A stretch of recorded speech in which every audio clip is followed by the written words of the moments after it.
दोस्तों नमस्कार, आप देख रहे हैं तेजिक इंडिया और मैं हूं अरुण सिद्धार्थ। आज मैं फिर हाजिर हूं नए प्रश्नों के साथ और पहला प्रश्न यहाँ दिया गया है, कह रहा है ए की आय बी की आय से 20% कम है।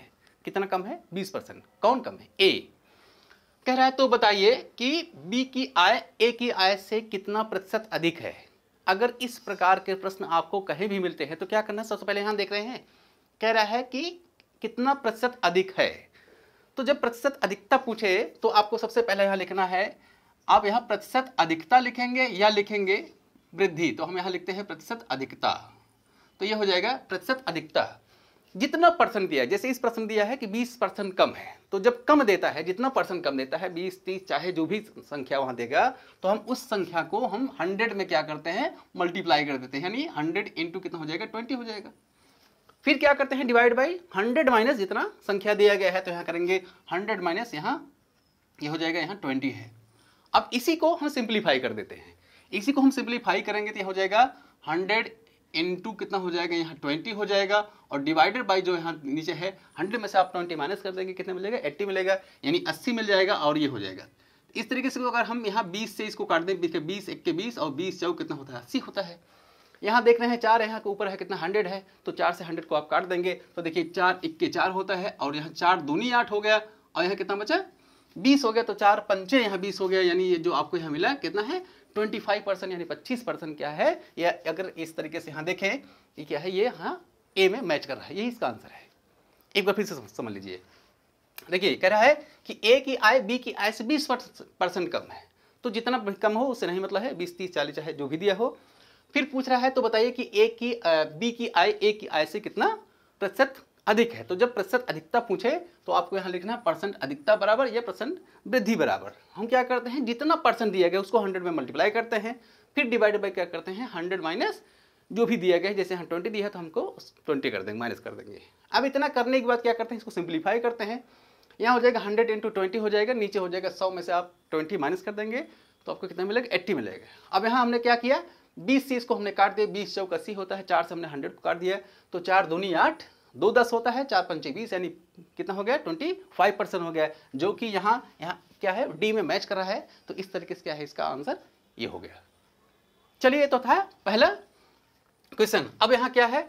दूसरा क्वेश्चन यहाँ देखते हैं। चलिए यहाँ है दूसरा क्वेश्चन। अब दूसरा क्वेश्चन क्या है? इसमें कह रहा है कि शक्कर का मूल्य यदि 10% घटा दिया जाए, 10% घटा दिया जाए, तो बताइए कि उपभोक्ता पहले जितने खर्च में, मतलब जितना पहले वह खर्च करता था, उपभोक्ता मतलब खरीदने वाला, उपयोग करने वाला, तो क्या है? कह रहा है कि उपभोक्ता पहले जितने खर्च में, जितने पहले वह खर्च करता था, कितना परसेंट शक्कर अधिक प्राप्त करेगा। क्योंकि जब कोई चीज सस्ती होती है तो क्या होता है? वह उतने ही पैसे में, जैसे किसी चीज को आप खरीद रहे हैं और एक क्या हो गया? वो कुछ परसेंट वो घट गई, मान लीजिए 10% घट गया, तो अब आपको क्या है? उतने पैसे में थोड़ा ज्यादा मिलेगा। वही पूछ रहा है कि कितना ज्यादा मिलेगा। अब क्या करते हैं? वही आपको काम करना है। सबसे पहले यहाँ लिखेंगे प्रतिशत अधिकता, ये हो जाएगा प्रतिशत अधिकता, और ये बराबर कितना हो जाएगा? 100 इंटू गिवन दैट, मतलब जो यहाँ दिया गया है परसेंट, यहाँ लिखेंगे 100 हो जाएगा, और इंटू कितना है? यहाँ 10% है, डिवाइड बाई क्या करेंगे? 100 माइनस यहाँ कितना कर देंगे? 10% कर देंगे। कुछ ज़्यादा नहीं करना है, बस इतने काम करना है अगर इस प्रकार के प्रश्न आपको मिलते हैं। चलिए देखिए, यहाँ 100 इंटू 10 है, तो आप इसको यहाँ लिखेंगे 100 और इंटू यहाँ 10 लिख देंगे। नीचे क्या हो जाएगा कि 100 में से आप 100 में से 10 माइनस कर देंगे तो आपके यहाँ 90 मिल जाएगा। और इस तरीके से देखें, ये 0 से 0 क्या हो गया? कैंसिल हो गया। अब क्या करेंगे? यहाँ ऊपर 100 है, नीचे 9 है, तो आप इसको आप क्या करेंगे? डिवाइड कर देंगे। देखिए 9 1 के 9, 1 10, तो आपका यहाँ 1 गया, फिर यहाँ आपको कितना मिला? फिर यहाँ 10 हो गया, फिर 9 1 के 9, फिर कितना हो जाएगा? आपको कितना हासिल मिला? 1 मिला। तो जितना यहाँ हासिल मिलता है या जितना शेष मिलता है उसको क्या करते हैं? ऊपर रखते हैं, और जो जिससे आप डिवाइड कर रहे हैं उसको हम यहाँ रख देते हैं। इस तरीके से क्या हो गया? 11 सही 1 बटा यहाँ 9, इसका क्या हो गया? आंसर हो गया। और जो कि यहाँ मैच कर रहा है ये बी वाला। तो इस तरीके से कोई भी प्रश्न आपको होगा तो आपको इसी तरीके से उसको सॉल्व करना होगा, और इसको हमने इस तरीके से सॉल्व किया है, तो आप भी इस तरीके से कर सकते हैं, उसमें कोई दिक्कत नहीं होगी। बस थोड़ा सा ध्यान रखेंगे। क्या करते हैं कि जो भी परसेंट दिया होता है उसको हम 100 से मल्टीप्लाई करके, फिर डिवाइड बाई करके यानी बटा करके, उसी में से यानी 100 में से उतना ही माइनस कर देते हैं, सिंप्लीफाई कर देते हैं, जो भी आता है लास्ट में भी क्या होता है? आपका आंसर हो जाता है। तो इस तरीके से ये आपका था दूसरा क्वेश्चन। चलिए अब यहाँ देखते हैं तीसरा क्वेश्चन क्या है।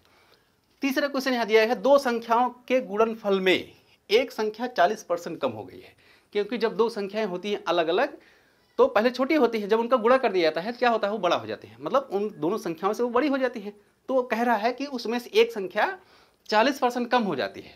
फिर कह रहा है दूसरी संख्या को कितना परसेंट बढ़ाया जाए, इन दूसरी संख्या को कितना परसेंट बढ़ा दिया जाए कि गुणनफल शुद्ध शुद्ध प्राप्त हो। तो अब देखिए, अब हमें क्या करना है, जितना यहां दिया गया है यहां लिखेंगे प्रतिशत अधिकता, अधिकता कितना परसेंट बढ़ाया जाए, ठीक है। तो आप परसेंट वृद्धि भी लिख सकते हैं, तो यहां हम लिख रहे हैं प्रतिशत अधिकता, तो आप लिख सकते हैं प्रतिशत अधिकता लिखें या प्रतिशत वृद्धि लिख सकते हैं। बराबर क्या करना है, 100 में जो संख्या दी गई है उसको हमें मल्टीप्लाई करना है। यहां दिया गया है 100 इंटू यहाँ 40 दिया गया है, तो आप 40 लिखेंगे। फिर इसके बाद क्या करेंगे, इसी को 100 में से माइनस कर देंगे, जितना भी परसेंट यहाँ दिया गया है 40% दिया गया है, आप 100 में से 40% माइनस करेंगे, यानी 40 माइनस कर देंगे, आपको कितना मिलेगा 60 मिलेगा, यानी 60 मिलेगा। और इस तरीके से क्या है, यहाँ 60 रख देते हैं हम, आप डायरेक्ट कर रहे हैं। अब यहाँ हम माइनस वाला काम नहीं करें, कितना आप समझ चुके हैं इतना। चलिए अब इसको हम क्या करते हैं, 0 को 0 से कैंसिल कर देते हैं। आप यहाँ देख रहे हैं 4 मिला, नीचे 6 मिला, तो इसको हम 2 से काट देते हैं। देखिए 2 दूनी 4 होता है, 2 तिहाई 6 होता है। ऊपर देख रहे हैं 2 है, यहाँ क्या है गुणे 100 है, तो इसका 100 का मल्टीप्लाई यहाँ 2 में कर देंगे तो 200 हो जाएगा। तो ये बराबर कितना हो जाएगा यहाँ 200, और नीचे कितना हो जो लिखा है उसको आप लिख दीजिए। तो 3 यहाँ लिखा है तो आप किसको काट दीजिए, देखिए 3 से काटेंगे, 3 1 के 3, 3 6 18 कितना 2 20, तो मतलब यहाँ 6 हो गया। फिर यहाँ कितना हो गया 20, फिर 3 6 18 ले जाएंगे तो हो जाएगा 3 6 18। अब कितना बचा, फिर 2 बचा, तो इसका मतलब क्या हो जाएगा, आप ये हो जाएगा यहाँ 2 बचा, और जिससे आप भाग दे रहे हैं तो हो जाएगा 3। और इस प्रकार से अगर यहाँ देखा जाए तो कितना हो जाएगा 66 सही 2/3 क्या होगा, संख्या को बढ़ाना होगा। क्योंकि यहाँ कहा है कि दूसरी संख्या को कितना परसेंट बढ़ाया जाए, यानी 66 सही 2/3% बढ़ाया जाए, तो वह क्या है शुद्ध शुद्ध गुणनफल प्राप्त होगा। और इस तरीके से अगर यहाँ देखा जाए सी वाला इसका यहाँ मैच कर रहा है। तो आज बस इतना ही, और आपको मिलते हैं अगले वीडियो में, तब तक के लिए नमस्कार।